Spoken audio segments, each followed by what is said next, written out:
So hello everyone, welcome to today's webinar, Start Strong, Stay Strong, End Strong, Lessons from Leaders to Amplify Your K-12 Portrait of a Learner. So we are thrilled to have you here with us today. My name is Dr. Marion Smith Jr. and I'm the Chief Learning Officer here at Thrively. And I'm joined by my colleague, Danielle Horning, Customer Success Manager, and we'll be your host today. So before we dive in and meet our esteemed panel who will guide us on a learning journey today, I'd like to set the stage briefly and go over a few details to ensure a smooth and enjoyable webinar experience for everyone. So as you log in, please tell us, I see it in the chat there, who you are and where you are joining us from. And as you do this, I also invite us to take a moment to pause and reflect. It has been an amazing school year, however you define that. So take a moment to look at the image on your screen, choose a character number that you feel embodies where you are right now as it relates to your feelings about the school year or even your current journey as an educator. Again, 60 to 90 seconds, pause and reflect. And then if you wouldn't mind, make that visible by placing that number in the chat that you feel represents how you're feeling and functioning right now. And so take about 30 to 60 seconds now. All right, I see some responses there. Thank you for that. I see 10. I see a 7 there. So welcome everyone. And so I would say that I am a 15, Danielle, just because it's the end of the school year. I'm looking out, I'm celebrating the impact and successes of things that we've done. How about you? I'd say I'm an 8. Always reaching, trying to, revamp a few things in Thrively, but always reaching to just keep improving. No, sure. And so everyone, again, if you're just joining us, place your name in the chat, where you are joining us from, and that number that represents how you may be feeling and functioning right now, so we can just see where you are. But as you're doing that, I want to talk a little bit about Thrively. And so at Thrively, we always begin with our why. Thrively was founded on a core philosophy that every child has a genius and they deserve to thrive. So we begin with what's strong with you, not what's wrong with you. Our core mission is to bring a paradigm shift in education through asset-based learning. And we do this by creating strengths-based, joyful, and hopeful learning environments that increase academic outcomes. So at Thrively, we actually created the industry's first strengths assessment for children and adolescents that unlocks the positive learning identities and strengths of every learner. We also examine hope, not as an emotion, but as a cognitive trait, and we measure it with our Hope Index, which helps develop goals, agency, and pathways. And lastly, we ensure emotional security with our Well-Being Index that captures a holistic view of how students are feeling and functioning. So now about our session today, we'll be with each other for about 45 minutes, maybe a little bit over that time. And we're excited to host, as I said, 3 transformative education leaders from across the country in a panel discussion that's been designed to really surface and highlight those practices, procedures, and policies that produce positive impact for Portrait of a Graduate and Portrait of a Learner work. So during this time together, we invite you to use the Q&A box at any time during the session to submit your questions, and we'll address as many of those as possible at the end of our time. Also, feel free to use the chat for general comments and just to stay engaged in the session, right? If something stands out to you, yes, I feel that, or oh, I have questions about that, but just to stay engaged with us. So for all of our live participants today, webinar certificates will be sent to your registered email address along with a recording of our webinar and all of the resources mentioned during our time. So please keep an eye out on your inbox. And for all of our school-based educators that are tuning in, enter to win a free Thrively pilot account. There'll be a link in the chat for more information about this.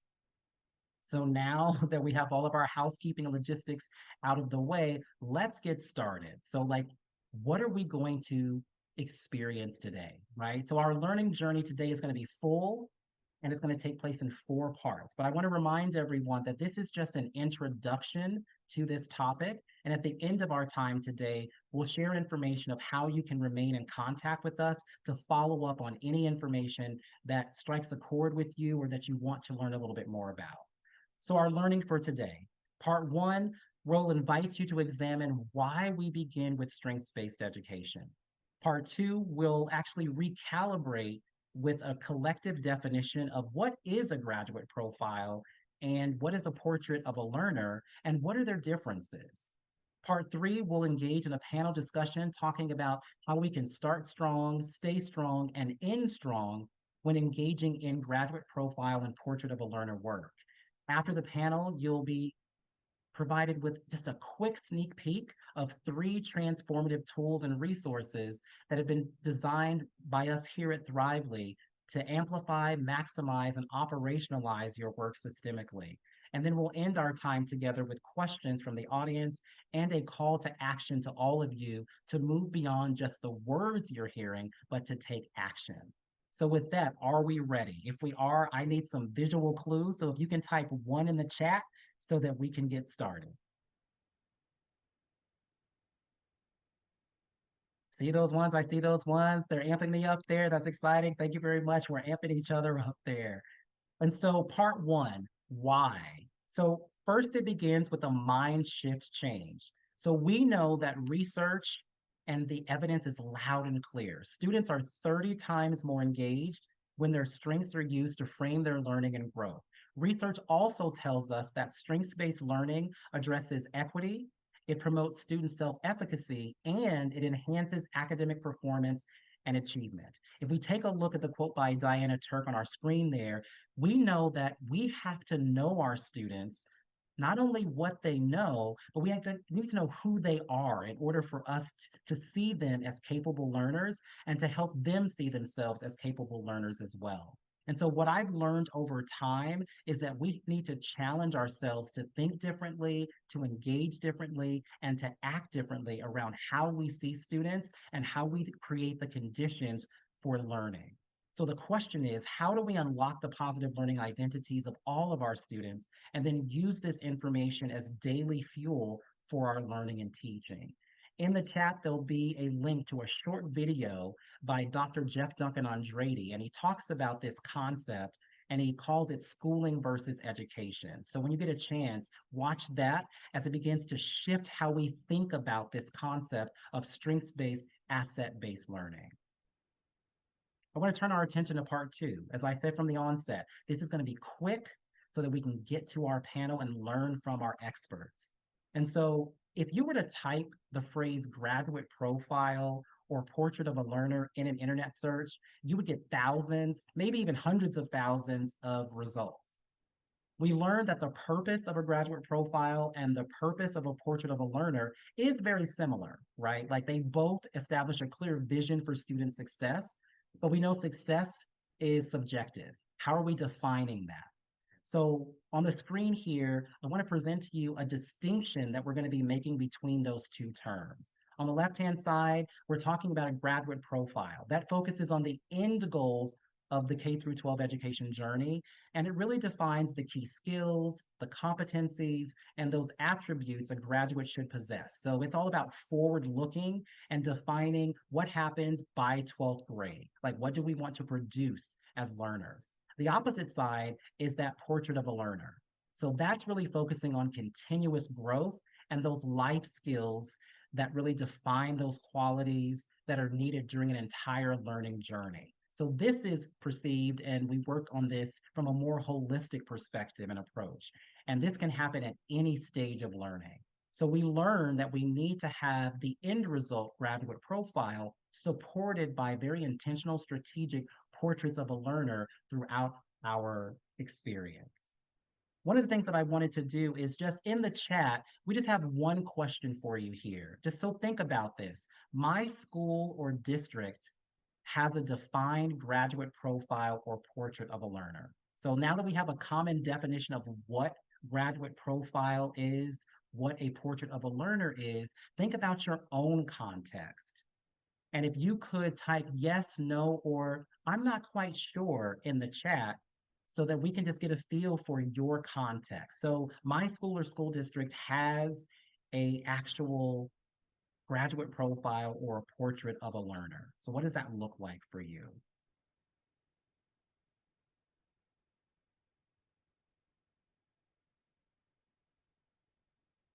And so we see some say yes. You may be like, I don't No, maybe we do. And the reason we wanted to start here is to help you really understand that context matters immensely. We have to know exactly what the vision is in order for us to move this work forward. And so with that, I've talked for about 10 minutes or so. As I said, I'm going to get out of the way. And now it's time to meet our panel. And so let's meet our panel of transformative and innovative leaders. I would like to welcome to Thrively, welcome to the National Thrively community, Dr. Angela Brooks, Dr. Conti Pedroza, and Dr. Angelica Ramsey. And so welcome, ladies, to our time today. And so each of you have really deep scholar practitioner experiences in education. So if you wouldn't mind, take a minute to just really introduce yourself to the group. And if you wouldn't mind framing the lens and the context that you're thinking about as you engage in our discussion today. And so if we can start with Dr. Brooks. Yes. Hello. Good afternoon. Good evening, depending on where you are. Thank you, Dr. Smith. As you said, I'm Dr. Angela Brooks, and I'm the founder of iLab, Igniting Love with Angela Brooks. Previously was a teacher and then a turnaround principal, the fourth principal in a year. So that context in the south side of Chicago, of that fourth principal in the year, really leaning into what is the culture that we create from the adults and the influencers of our scholars to our scholars. You can see the demographics here. Currently, I engage in three ways. One is with leaders, so coaching any influencers of children to look at their systems, look at their results, and see what might be getting in the way, the experiences, the morale, and the evidence that we have that we're actually getting the results that we want for our scholars. I also work with families and parents and K-12 education. So the mission of iLab is to partner with any influencers of youth, no matter if you're a coach, whatever influencer you are, not just the typical K-12 educator, and that we are working on our own social, emotional, and mental well-being, that we have strategies that we model and teach in order to share generational wisdom with the next generation. No, thank you for that, Dr. Brooks. And Yeah. so turning to Dr. Pedroza, so if you could just introduce yourself to the team and just talk about the context and the lens that you're leading in right now. Mhm. Yeah, so I'm as he said, I'm Dr. Conti Pedroza. I'm the superintendent of Tukwila School District. We are literally sandwiched between the SeaTac Airport and Seattle, the city of Seattle. So Tukwila is a narrow strip in that area. Highly mobile, highly immigrant population in our system. In fact, all those numbers change daily, and we're super opposite from the rest of the state in that when enrollment declines, we keep going up and shifting. And so even as we speak, our numbers have shifted on all of that. We are over 80% poverty, and we're close to actually 60% now identified MLL learners. And so a very large population, and very much impacted by any of the national challenges or changes that are happening on the landscape. Though I actually am a first generation scholar, so I'm from a family of immigrants. And so for me, my lens is always thinking about how are we centering all of our opportunities and success and instructional practices to support every learner. And that many of our students, as we know, we list them, but they also have they're very complex. They don't come to us just being immigrant, just being anything. So a highly diverse population. And so we may have a student, but they might have many different identities and ways of being in school and cultural dynamics. And so I take that approach, intersectional approach around how to support our scholars and students. And then the other thing I will share is my number one goal is always to remove barriers, no matter what. And so I'll share a little bit more about some of the examples of that, but always thinking about how do we move barriers, and then how are we always creating ultimate opportunities for our students. But lastly, the foundation of learning, and how is learning centering and high expectations and standards, no matter what, no matter how our students come into our system, elevating that is the center of the work we do. No, thank you for that, Dr. Pedroza. And rounding out our panel is Dr. Ramsey. And so, Dr. Ramsey, if you wouldn't mind also just introducing yourself, and if you could just frame for us like the lenses that you're bringing to this context in the work that you do. Yes, thank you very much. And so, Angelica Ramsey, and I've been blessed to be a school superintendent in 3 different areas, both in California and in Texas, and in more mid-size, so 7,500 to about 30,000, all the way to over 70,000 students, as well as being at a large regional service center. And I think that the context I bring today is for those of you that are in much larger spaces, large urban center school districts, or if you are providing service to school districts as a thought partner and assisting them on this journey. Those are the 2 contexts that I bring to this conversation today. No, I thank you for all of that. So, as you're listening, the power of the leadership, the experiences, the expertise, like the diverse opportunities that each of our leaders have had in different contexts is really going to fuel our conversation. And so, if you wouldn't mind, I would love to get started in our conversation. We framed this session today about starting strong, staying strong, and ending strong. Because one of the things that we've learned, and so from classroom teacher to principal to superintendent to assistant state superintendent, I've had an opportunity, as like many of you, to be involved in initiative-itis, right? There's a lot of initiatives out there and we get bogged down in the work. And so getting started with any systems level work is half the challenge, right? So let's talk about starting strong. And I have a few questions. So this question is for Dr. Ramsey and Dr. Pedroza. So looking at your experiences at the county office level and at the school district level, what prompted the start of just this profile work?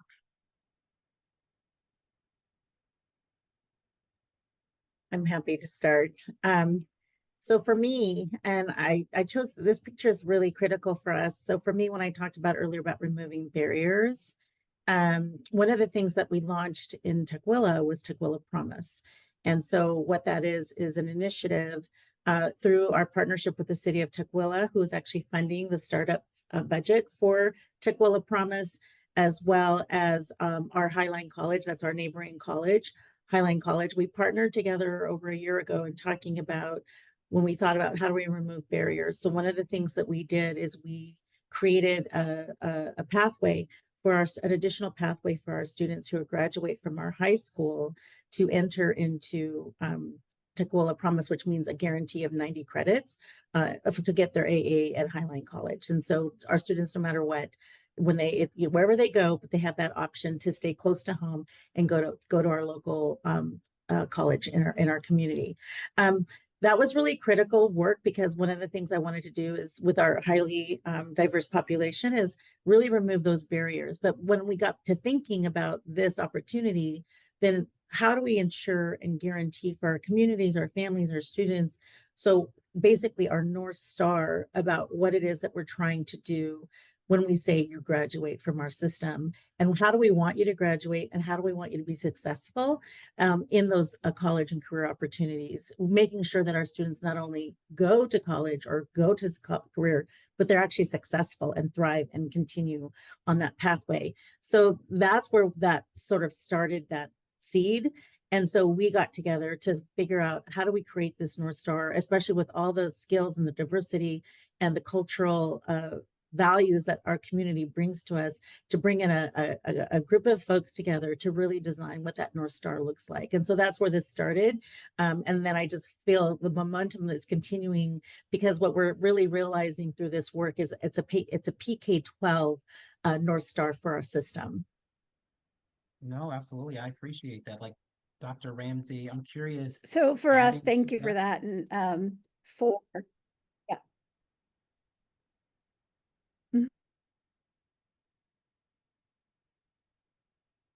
both at I think the county office level, being a thought partner for school districts as an initial step towards any type of and then as a district superintendent, really before launching a strategic plan, really ensuring that this process was completed first so that we could center any goals and any strategic plan around students, families, and staff.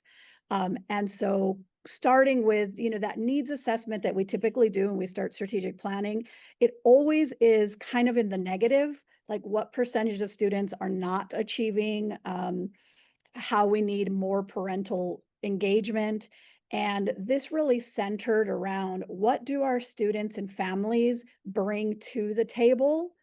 What assets do they already have to make our community and our schools stronger? And then it became the center point of any strategic planning, so that as a school district, whether it's small or large, we weren't talking about things, but we always kept in mind student first, student focus, and what are those best really strategic action steps that we can take so that there's a through line from a goal, an objective, an action to meeting the needs of our students in a continuous improvement cycle.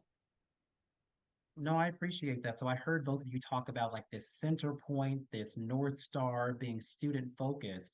And so my question, Dr. Brooks, if you can talk to us a little bit about, so we heard about establishing this center point of really centering students in this conversation to guide the work that we're doing. But I'm curious, how do you determine what competencies or characteristics should be included in a graduate profile or a portrait of a learner?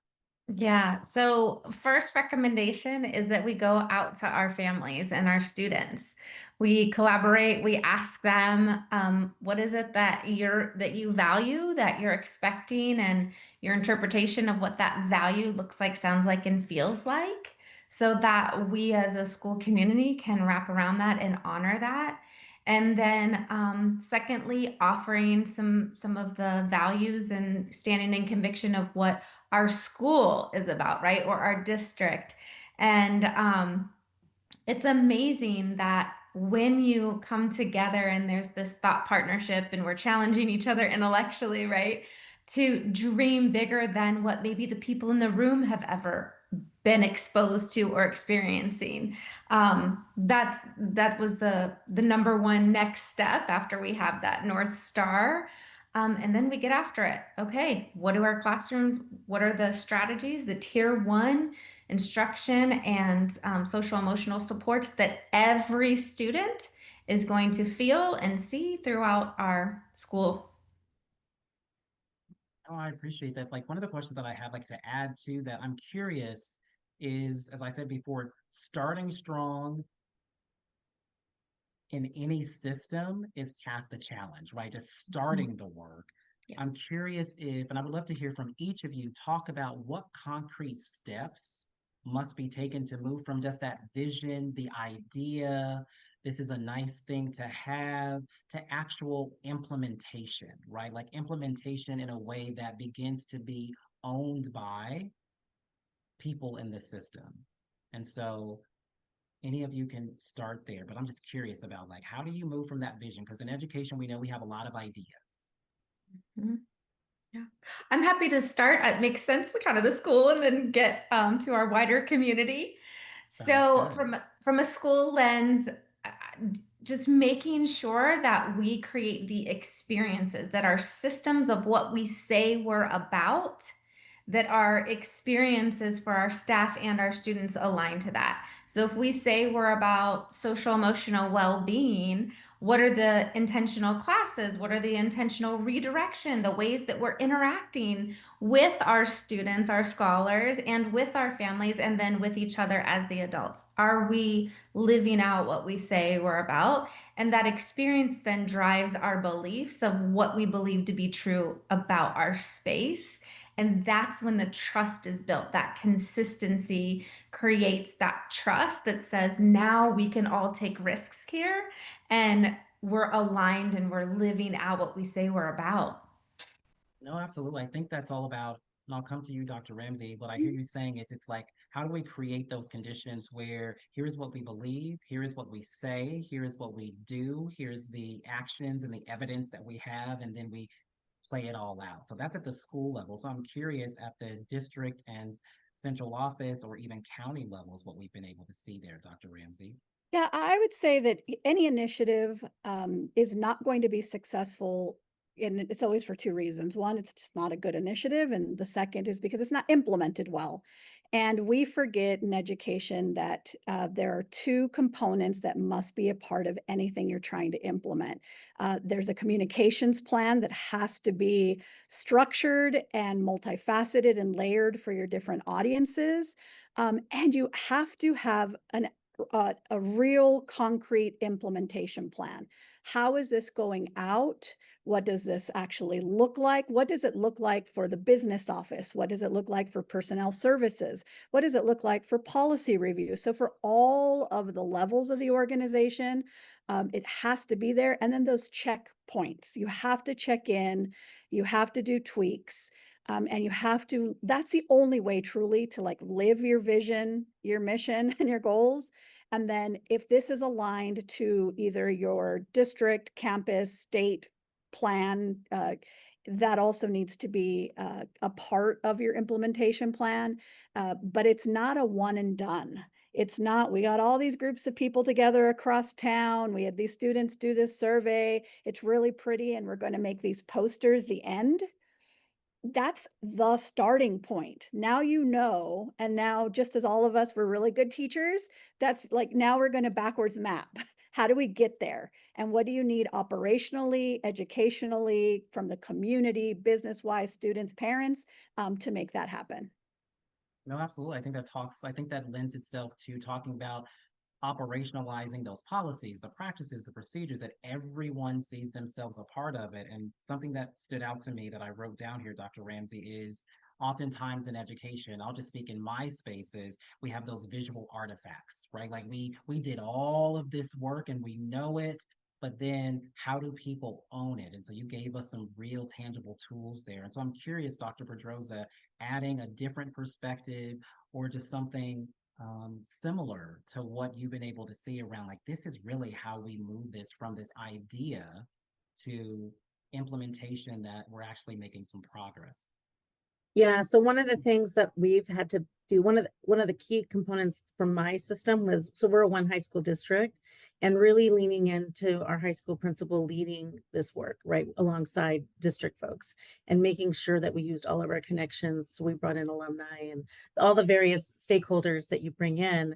But one of the things that we've learned is when I go back to being flexible, right, because for us in our community, because we are different from various communities, and we started with our state work, and we learned from others. And so one of the pieces that we've had to do is keep shifting and expanding, and that communication piece is really critical because we've learned things about ourselves. We've uncovered things about ourselves as a system, that we're like, oh, like that's interesting, and especially when our students speak and share with us their perception of the work, their experiences, what they're hearing when they're out in community.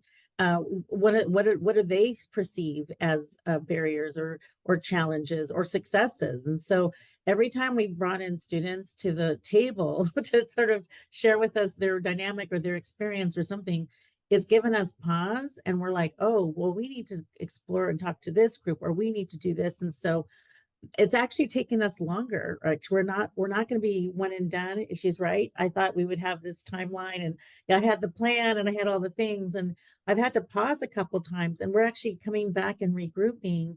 And what we're doing is now shifting and going, oh, we need, this is in order to really implement this, we need to bring our educators more along, right? We need to make sure our elementaries. So we've gone out now and communicated and done presentations and invited elementary folks to be part of the process, right? We had middle school, but that was a piece that we forgot. So I think we have to be flexible. We have to let our community be really the center of the work and kind of dictate to us how we continue to move this. I think once you continue to do that and be responsive to them, you build trust along the way. they see themselves in the work, and then the implementation actually goes a lot smoother. That's my experience. Whenever there's an idea going into operationalizing it, is when people are coming along and feeling part of it. And we've learned a lot of lessons through this process, very much so along the way. And we've had to respond to those lessons.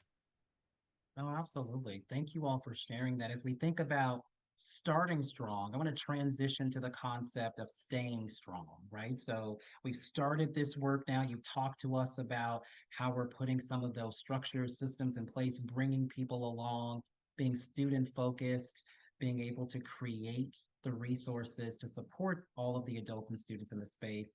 But I'm curious, after we begin implementation, what we typically see or what we try to do is have those quick wins, right? But oftentimes there may be moments of stagnation, there may be resistance, there may be different false starts because people aren't clear about what it is we're attempting to do or their part in it. So let's talk about how we stay strong and stay the course. And so I have individual questions for each of you. So beginning with Dr. Brooks, how do we ensure that the actual goals that have been established in our portrait of a learner or graduate profile are aspirational, big and bold, yet achievable for all students? I'm gonna stay in the lane of the adults and the beliefs that the adults have. I think that's the greatest barrier when we get down to the school level, that if we don't have the adults that believe what we say we're about and kids are about, and kids are giving us feedback they want, families are telling us, but we don't believe they can achieve it, that is the first barrier that we have to address and look in the mirror and get real, right? And that first vulnerable piece of that conversation and doing that work, I find is really eye-opening and heart-opening, because adults then start to say, okay, I made it through that tough conversation. We got a little vulnerable and real. Now, what's the next step about our beliefs and how we believe in what's strong with you, like you were saying, versus this deficit thinking? No, absolutely. I appreciate that. And so, Dr. Pedrosa, as the current superintendent navigating the challenges nationally, locally, whew, I have to pause there, right there. Can you just share how your district is currently continuing to stay the course? You talked about that a little bit earlier, but any other things that you wanted to add around, like how are we staying the course to actually make the Tequila Promise a living and breathing body of work that we are really proud of, and it's taking our diverse population to the next level?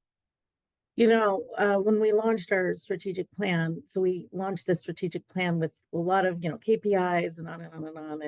But one of the things that I learned through this process is being really clarifying, what does this really mean for educators, right? And what does this really mean at the level that we're trying to really elevate our population, and looking at data, right? And that's the piece that's been challenging.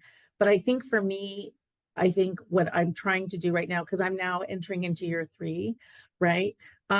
It's a good time. What I've just been doing right now is actually spending time with all of the advisory groups that I have right now in my system. And I'm asking them questions about where we are, and doing sort of like this landscape analysis of, these are the focus areas that we've established. This is where we're headed. These are the communications. But how are we doing as a system supporting you, your professional learning? Do you understand the goals that we're trying to achieve? If people don't, what are the barriers from staff? And going back to beliefs, right? Because that's one of the questions I ask is, where do we need to support your educators that are further along the pathway to really get to where we want to be for scholars in our system?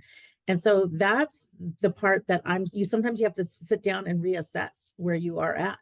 Are you achieving your goals? Now, the good news is we've had a lot of great metrics showing growth and showing progress, and we've got lots of things to celebrate, but there's still work to do, because if not every child, like when we say 100%, do we really mean 100%? And so what does that take to get at 100%? And so we have to keep digging in and uncovering and bringing folks along and listening to them too, as educators and as principals and as leaders. What are the challenges? Because we've been impacted heavily by the national landscape. And we've had to stop and do other things to make sure our students are safe. But we're also saying that that can't get in the way, because the best thing we can do for our children is to give them the best education and the most opportunities they can to thrive in this community. And so being really clear on message on that and keeping it simple, but also checking in. We have to check in as leaders with our folks, because if there are things that are in the way, we need to sort of figure out how we're going to undo that so that our students get what the best of our educators every day. Oh, absolutely. I appreciate that. And then turning to you, Dr. Ramsey, you spoke about this at the staying or starting strong, but around how can you get educators, other leaders to think about embedding this work into other bodies of work like strategic planning. It's a part of the budget. It's a part of their accountability systems. So it doesn't stand alone as a just separate initiative. Oh, like we do equity work here. We do our portrait of a learner work over here. And it's not embedded in the very essence of who we are. Yeah, I think the most important part is simplifying for staff and having clarity around what the work is. And I've always believed that our work is professional learning networks within the school district and the work of MTSS, and this falls within both. And so one of the strategies that I've used in the past is creating professional learning networks for the adults and also for students. And in every one of those meetings, you bring this up and you discuss it and you talk about what challenges they've had and how it assists um, them in planning for the future. And you have protocols. Like if you don't have protocols for your meetings so that you stay on target, you're timely, and you get to everything, then you're not going to get there. And I apologize for the back. I'm in someone's office. But that is what's really assisted as at the regional service center. We would provide protocols to our school districts for when you're meeting with parents, when you're meeting with students, when you're meeting with in your principal meetings, in your all district, all leadership meetings. And anytime you're building the budget, the district plan, whether it's an improvement plan, a state plan, we always started with that profile. We always started with the profile, and then we branched out. We had a profile of an educator, a profile of a leader, and a profile, so of the school, of the school district, what we wanted it to be. But it has to be the focus, and you have to bring it forward. And you need to use protocols to keep you on point. No, I appreciate that. As I was listening to all of you, thinking about my own experiences as well, is how do we make the main thing, right? And so how do we have that be a part of our conversation at every time? How are we bringing that back? And I talk with colleagues that, some of us may be familiar with like learning focused supervision, like that coaching continuum where it says like anytime you're engaging in a conversation, you're either calibrating something with someone, you're collaborating with someone, you're coaching someone, or you're convening and bringing them together in that space, right? So I think all you talked about, all of those things are necessary, and knowing how to work with them as you continue to stay strong to operationalize. And so starting strong, staying strong, but how do we end strong?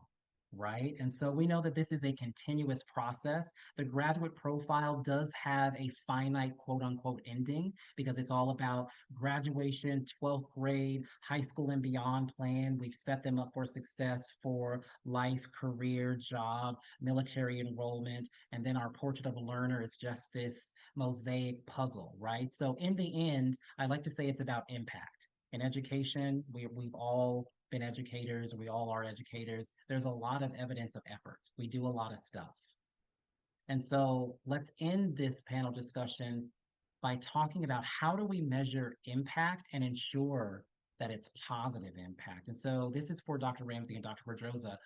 what actually needs to be measured, right? That's the question. So what needs to be measured to give educators visibility on if what they are doing is actually making a difference in student learning? And I'll say that again, student learning, right? Curious about that. I'm happy to share one of the things that we've been emphasizing because we have such a large newcomer population continuously in our system.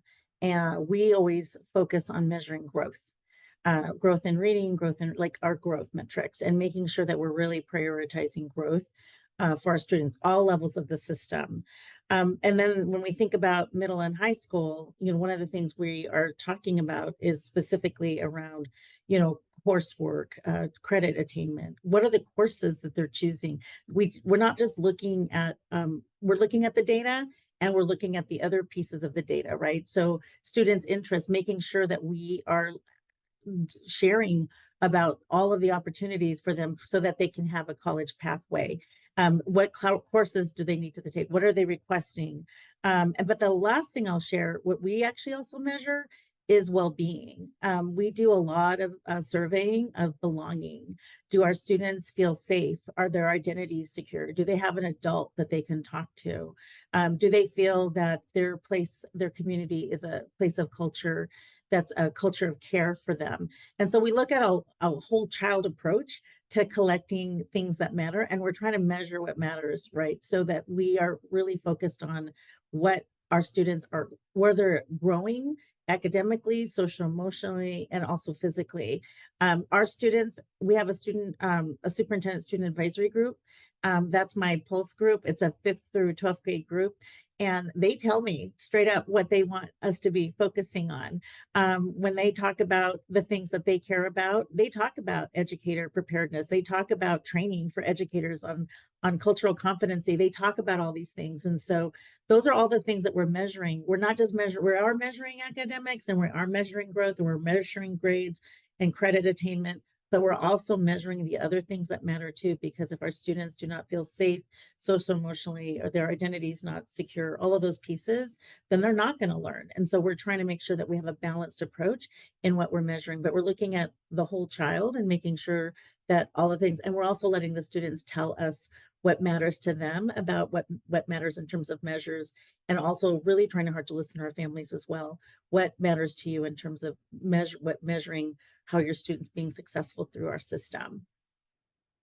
No, absolutely. Something that you would add there, Dr. Ramsey?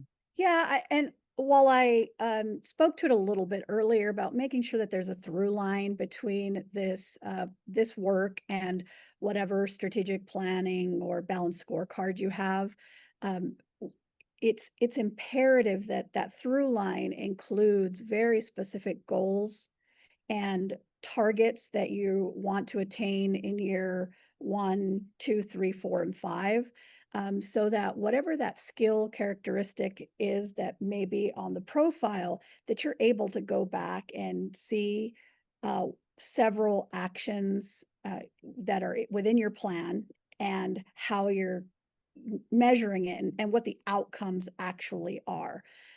We're really good in education of doing things that make us as the adults feel better, but we're not good about ensuring that we're doing the work to ultimately lead to improving the lives of the students that we serve, and then making the adjustments if we're not, right? And so it's not the end, it's like the first part. And most strategic plans, part one is always academics, like how do you propel academics? The second goal is typically around family and student experience. That's where you really get to that well-being, and ensuring that your goals for your academics of your students don't end at all, right? So that you have all of your student groups and that you're looking at both growth and achievement, and that you celebrate what needs to be celebrated, but you hold each other accountable in the areas where we need to do better. And it's not a judgment, and it's not using data to beat ourselves with. It's just it's the starting point for the next goal, right? And in ensuring that in your strategic plan, typically the third goal is around personnel. a lot of what we do has to do, we can't do it without our personnel. And the fourth one is typically around organizational effectiveness. Man, that one actually gets left behind, and we don't remember that if you don't have an efficient and an effective organization, you can't get to those student outcomes that you need. And so I would just say and remind everyone that it has to be a through line to each and every one of your goals. Um, and so that when you're doing that annual update, you're able to kind of make adjustments, and it doesn't end up just a feel good, but it's a call to action on an annual basis for how we're going to serve the children in our communities. No, absolutely. Like we're ending the time of just our panel portion of this, and I want to go to just one final question for each of you. And it really is like, what advice would you give to educators just either beginning this journey or who find themselves in a stagnant place? So think about like, there's been so much wisdom that has been shared here as we've talked about stay strong or start strong, stay strong, strong. What would you consider to be like this key takeaway around how to really move this work forward? Because one thing that really stood out to me, Dr. Ramsey, is I've shared this with all of you before because we collaborated in different capacities, is adults are a vital part of the learning and teaching equation. And at the same time, as leaders, we cannot make decisions focused on the adults in our system. And sometimes that's hard to hear, and others say, well, you don't care about me. No, that's not what I'm saying. Mm-mm. Remember, we all talked about student-centered, learner-centered work. And so you've all shared some amazing perspectives from all of your different insights. So we do want to leave our audiences with a key takeaway. So think about that. What would be your top one thing for them to know and take away as they think about either strengths-based education approaches to this work or just engaging in their graduate profile and portrait of a learner? And I'll turn it over to you, Dr. Brooks, first, and then we'll go to Dr. Ramsey and then Okay. end with Dr. Thank you so Pedrosa. much. Yeah, I think the first thing is absolutely what celebrations do we have, right? What is working well? The second thing is what's getting in our way.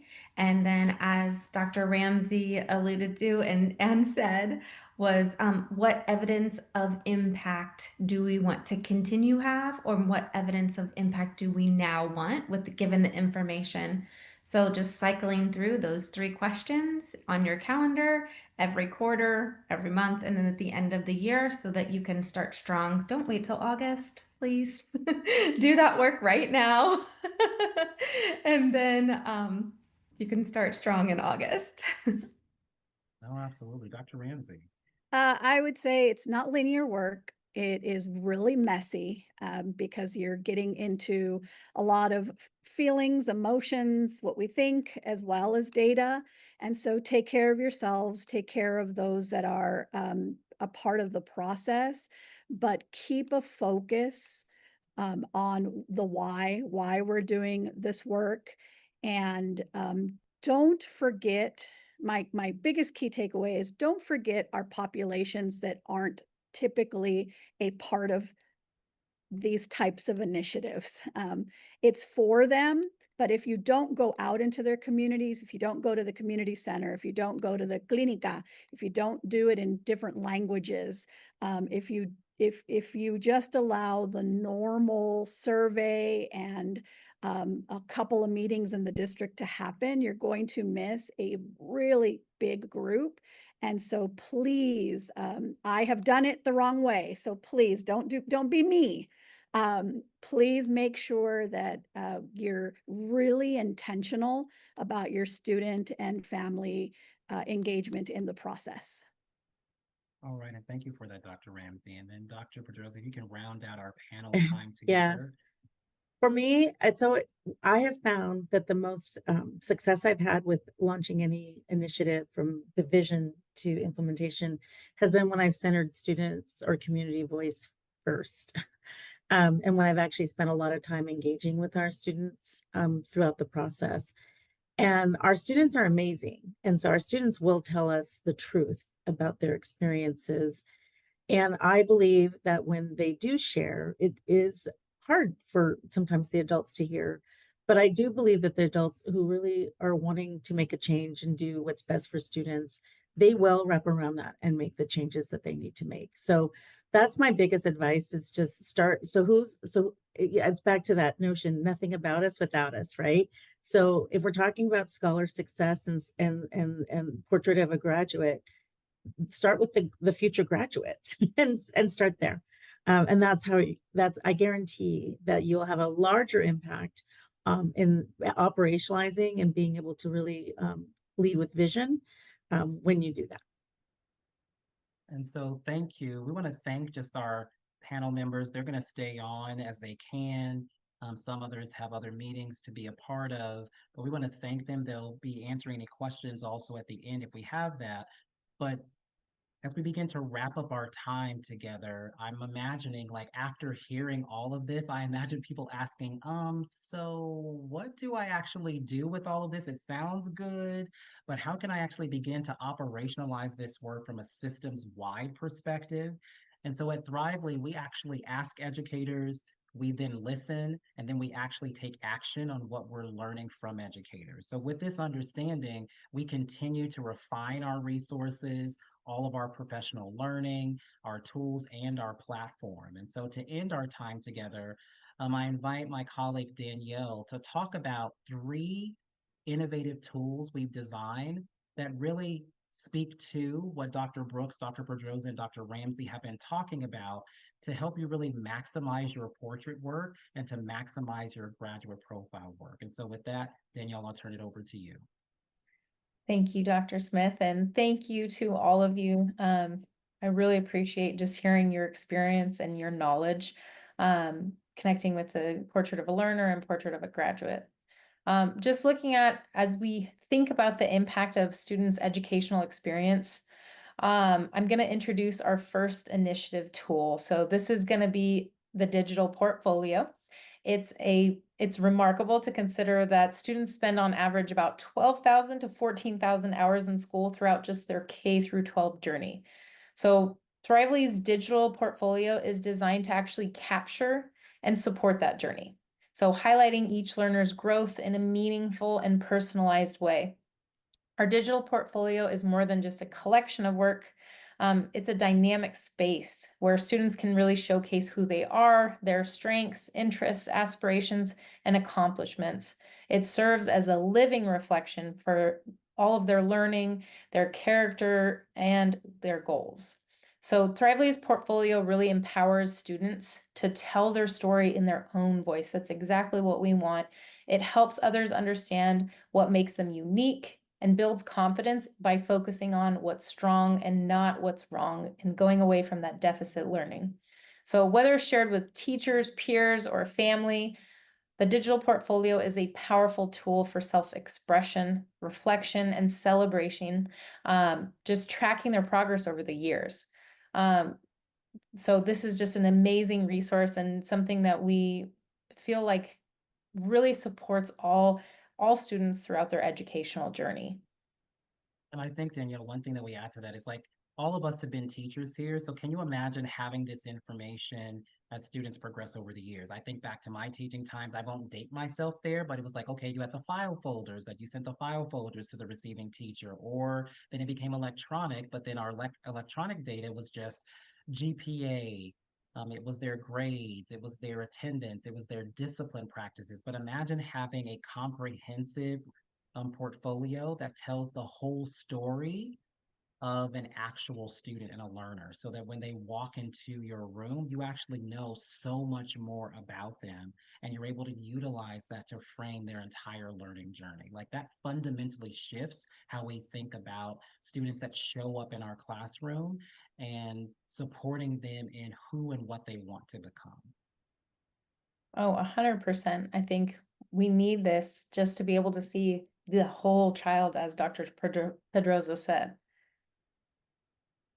Looking at our second innovative resource, Thrively's Culture Compass. So this really delivers real-time metrics. So going back to the data that we want to receive, this gives us meaningful insights to support both students and staff. This is empowering educators and leaders to make truly data-informed decisions that are going to enhance well-being, strengthen relationships, and elevate the overall campus experience. So the Culture Compass provides actionable data across 4 different areas. So as you can see on the screen, self-identity delivers key engagement data and deep insights into students' strengths and learning identities across your district. The well-being tracks real-time check-in frequency and provides disaggregated data on students' physical, social, and emotional wellness. With hope, this measures levels of hope among both students and staff, with visibility at the individual, classroom, and school-wide levels. And our connections feature, this offers a visual breakdown of student-to-teacher relationship data, helping identify the type and strength of connections for every student. And, as we move to the next slide, we're going to explore the types of data you actually have access to when going into the Culture Compass. And so I'd like to say data, data, data, right? In education, we talk about being data-driven, being data-informed, but we know that data is just a snapshot. And if we become too data-driven, it can drive us off of a cliff, right? So you heard Danielle say being data-informed and being able to identify the right data at the right time to make the right decisions based in that context. And so one of the things that we have is just how do we provide educators with the information in real time around what the research says around strengths, well-being, hope, and connections that are the conditions for learning to really create those strengths-based, joyful, and hopeful classrooms. So as you can see on the page, there's quite a bit of data. In your top left corner, it's going to be a snapshot of our well-being index. So educators are using this data to really guide Tier 1 practices that are encouraging student self-reflection on a psychological well-being and executive functioning. So this enables staff to provide timely, targeted interventions based on each student's specific needs. If we go to our second image on the left, this is going to be demonstrating our hope index. So educators are currently using this to gauge students' determination to reach their goals and their problem-solving skills. So by fostering a culture of hope, schools are inspiring resilience and cultivating a growth mindset in every single learner. On our right-hand side, you can see our connections feature. So this is a new tool, but really we're looking to use this to build strong relationships. So teachers are using this to help ensure every student has at least one caring adult who knows them and believes in their potential. So they're tracking their progress throughout the year and focusing on building meaningful connections with every student. And so one of the unique perspectives that you bring to this, Danielle, is you actually implemented Thrively in your classroom as a teacher. And so can you just share briefly like the power and the impact of utilizing this data to make some actionable changes in real time? Oh, yes.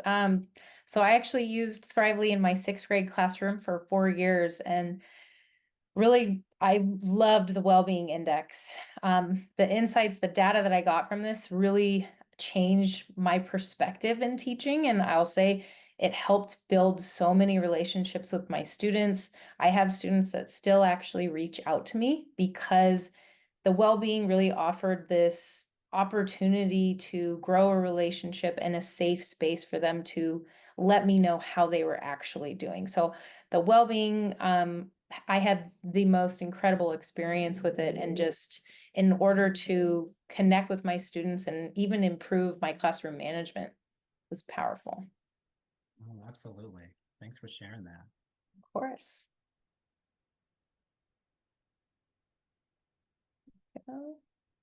And, looking at just what we've heard from our panelists, and that while many districts rely on formative and summative assessments, those tools don't always capture the full range of skills and competencies we hope students are going to develop by graduation. So that's why it's critical to be intentional, not only in what we teach, but in how we track and measure meaningful growth over time.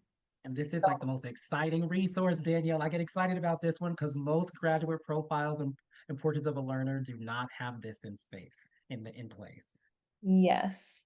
Our third innovative tool, and I would say I'm very excited to show this, is designed to meet this need.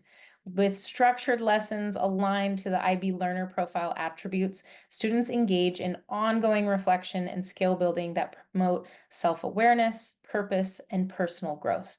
This empowers learners to build essential life competencies and confidently articulate their development. So to support this journey, we've created grade-specific playlists for students in grades 6 through 12. So these are scaffolded experiences, just helping students build on their strengths and making intentional progress each year. So every lesson is crafted to foster the mindsets and habits students need for success in school and beyond. So as you can see above, our 12th grade playlist includes targeted lessons, rich reflection opportunities, and guided career exploration. So this is truly ensuring students are prepared to take their next steps with both clarity and confidence at every single grade level.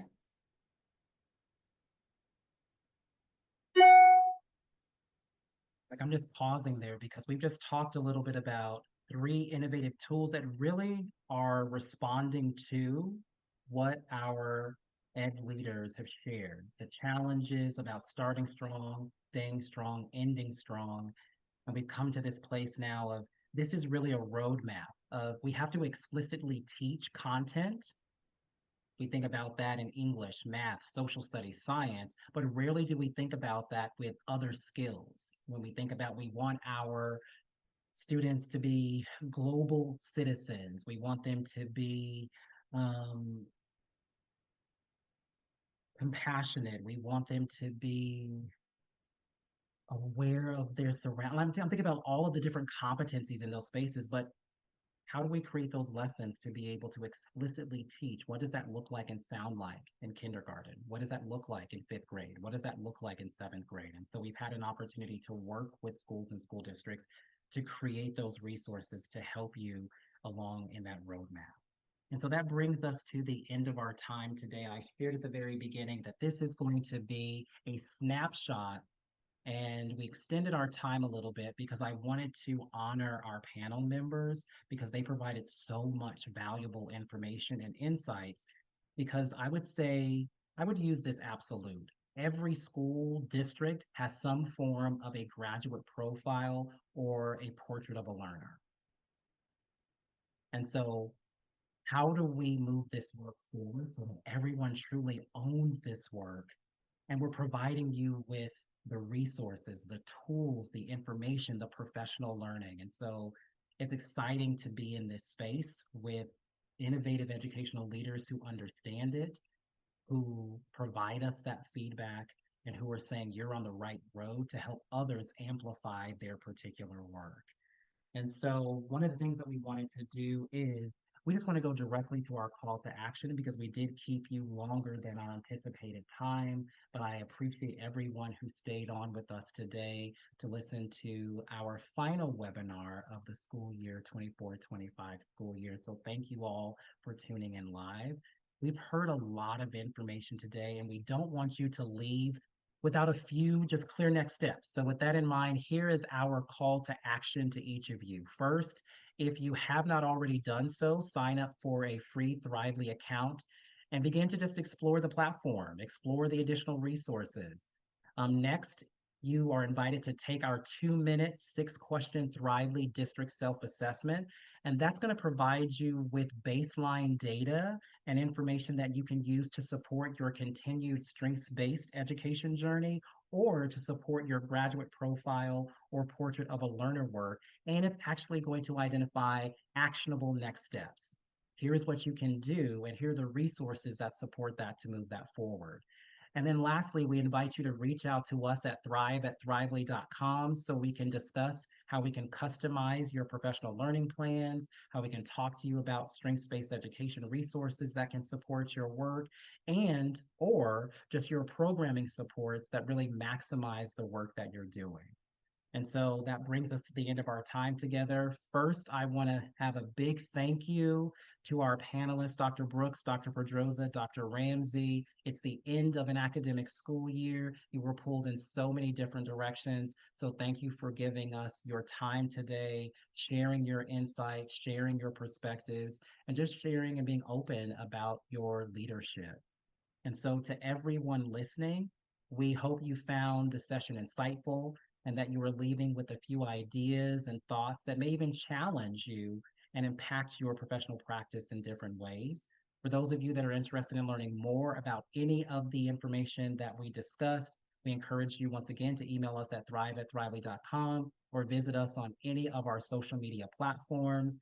As a reminder, all of the resources that we talked about, in addition to a few that we didn't discuss but are part of this conversation, will be sent to you in a separate email. So don't worry about if you missed some things in the chat, they'll be in that follow-up email. And as a reminder, we have a special invitation for our school-based educators. So in the chat, just check for that link about getting signed up for a free Thrively pilot account. And again, thank you for just your engagement at the end of a school year and for the privilege of your time today.